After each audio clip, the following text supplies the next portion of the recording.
diggity dog, ziggity boom, what you do to me. It's so I'm new. all the time thinking about what this COVID pandemic year would have been like if we didn't have all of this green space.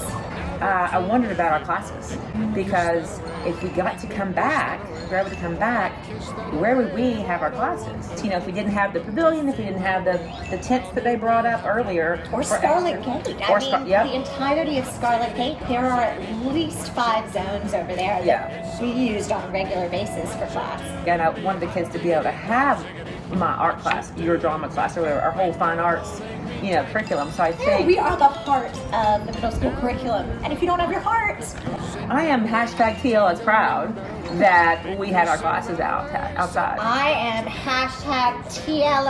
#TLSDOG because I am so glad that we have been gifted this awesome property. And we have our jobs too, which is good. So I'm happy about that. We'll take that too. Yeah. No problem. To me, hot diggity dog, ziggity boom, what you do to me.